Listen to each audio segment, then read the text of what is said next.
Welcome to Tuscarora Talks. My name is Patrick McGinnis. I have to confess, I may not always know what I'm talking about. I do make mistakes.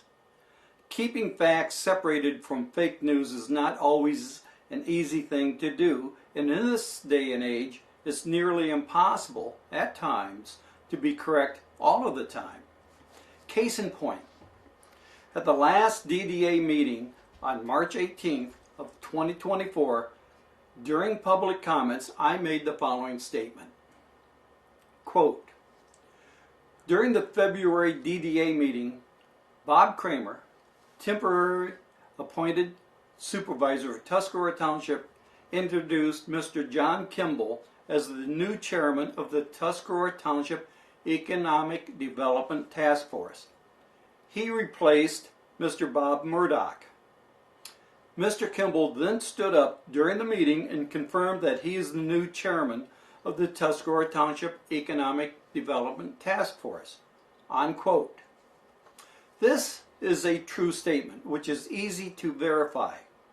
All you have to do is go to Indian River Flows on YouTube and watch the DDA meeting of March 18th, 2024.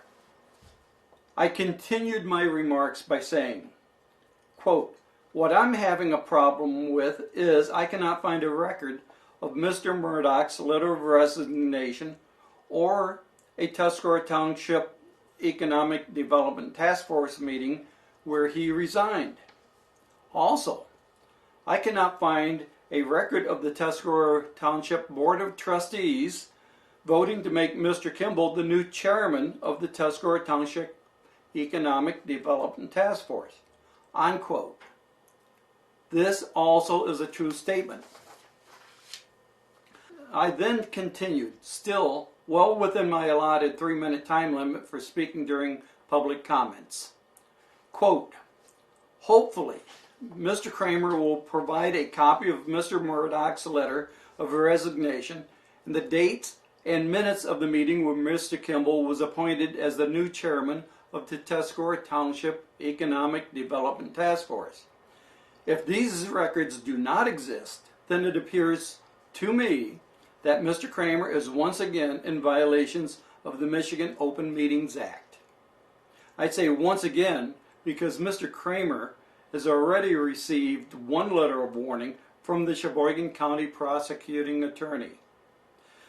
He got this letter for prior violations of the Michigan Open Meetings Act and has other investigations open at this time ongoing by the Michigan State Police who are looking into Bob Kramer's actions.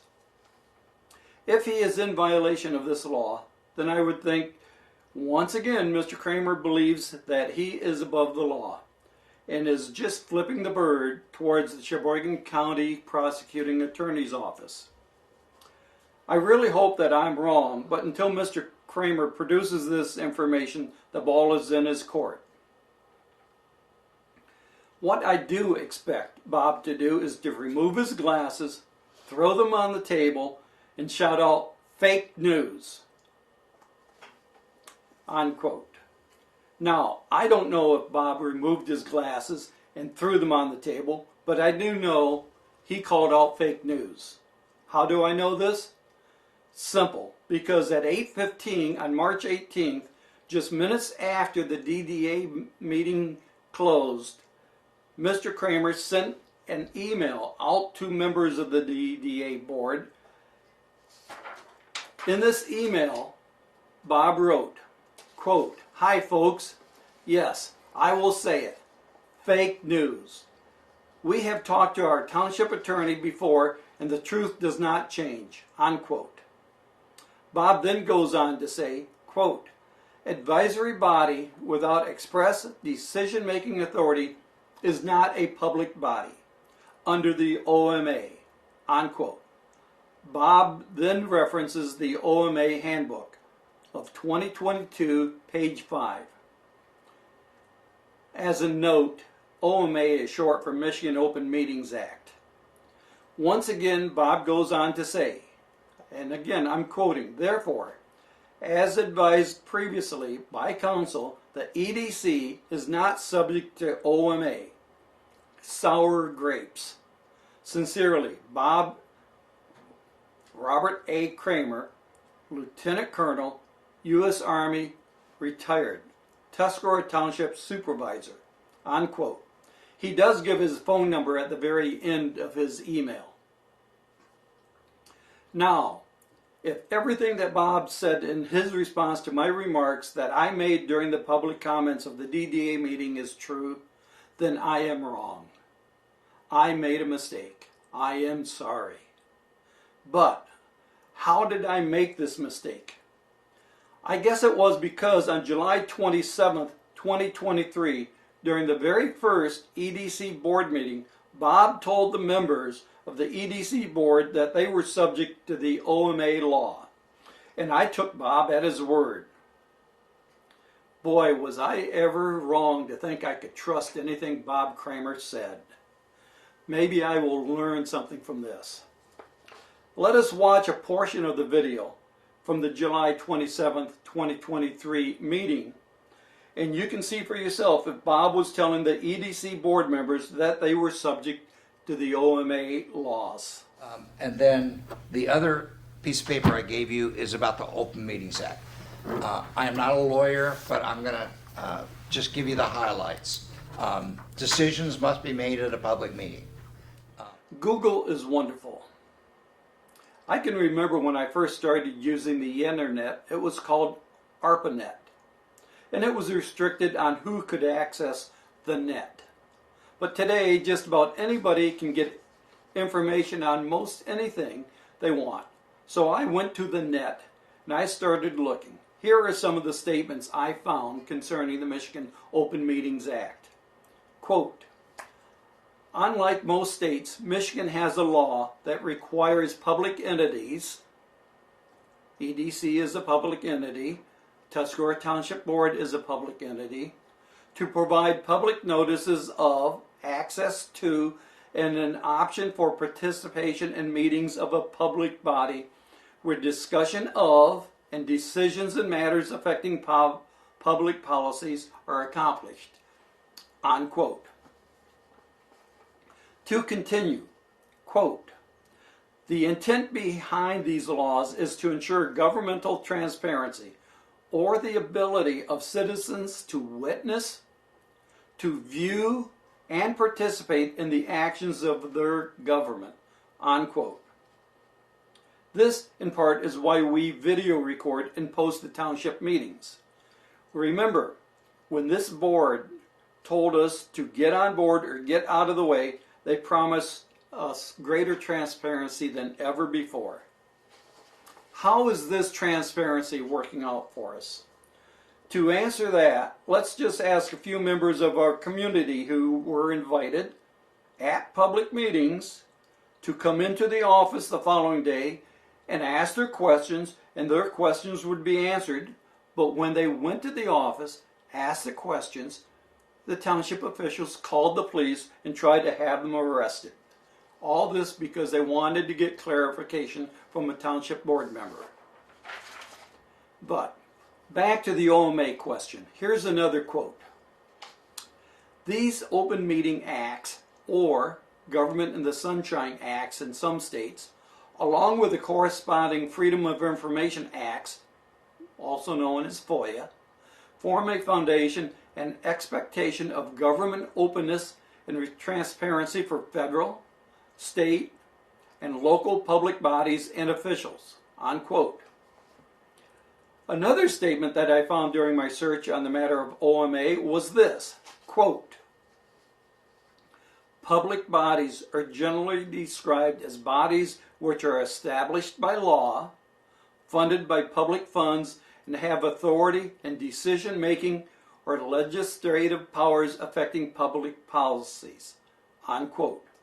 Other facts are, quote, Michigan Open Meetings Act, OMA, requires public bodies to hold public meetings, and if a quorum of the board is present. In addition, any decisions or discussions on matters that could pertain to a decision must also be conducted in a public meeting. They do not have to make the decision. This board only has to have discussion pertaining to a decision that would be made by the main board. My reading of this, and please remember, I'm not an attorney, so I may not be reading this as our township attorney would, but that once again Bob Kramer has appeared to have edited a legal opinion to fill his wants. This is not the first time that it appears that Bob has done something like this. Just look at the issue over the Keysocks, where Bob edited the letter from our attorney over his copyright violations of our works, and after editing, the attorney posted it, which in the posting changed the entire meaning of the letter from our attorney. And he did this to try to justify his ordering removal of these Keysocks from public display. This letter is still posted on the Township website. Take a look at the letter.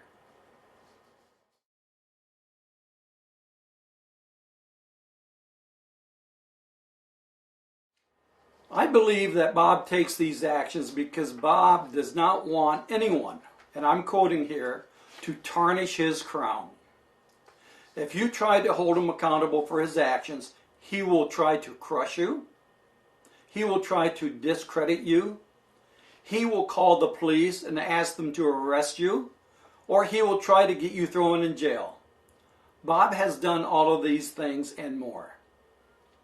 I also think Bob would do it to anyone, not just me, but anyone who tries to stand up to him or to try to hold him accountable to the rule of law. Remember, Bob has had the police escort people other than myself from the meetings when they asked a question at a public meeting. But let's get back to the OMA. What are the penalties for violating the OMA? Quote, a public official who intentionally violates the OMA may be found guilty of a misdemeanor and may be personally liable for actual and exemplary damages of not more than $500 for a single meeting, unquote. $500. He breaks these laws all over the fact that he doesn't want to pay $500, and we listen to him time and again talking about the thousands of dollars he contributes. $500.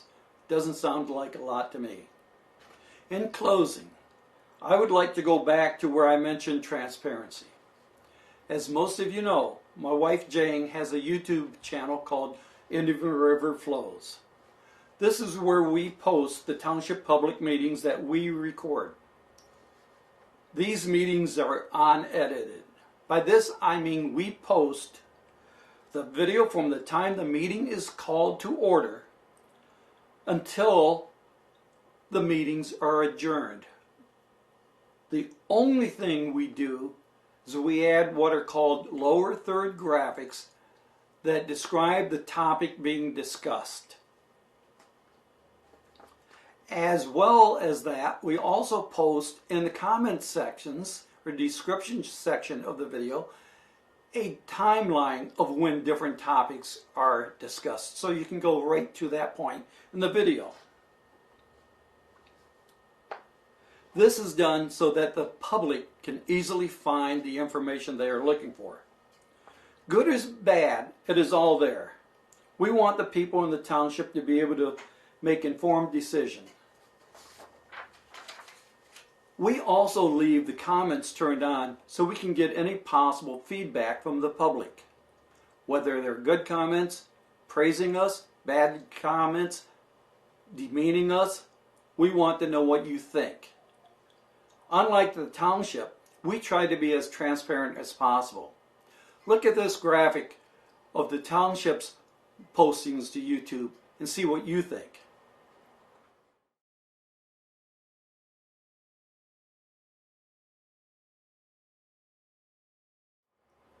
Our purpose is to make Indian River a better place for all of us to live, not just the friends and relatives of the township board members. Thank you for taking time to watch this video. And please remember, that 2024 is an election year. And if you want to run for an open position on the ballot this year, you have until 4 p.m. on the 23rd of April of 2024 to file your paperwork. You can check with the local township clerk to get any information you need. In closing though, I would like to end with a quote from Plato. Quote, "The price good men pay for indifference to public affairs is to be ruled by evil men."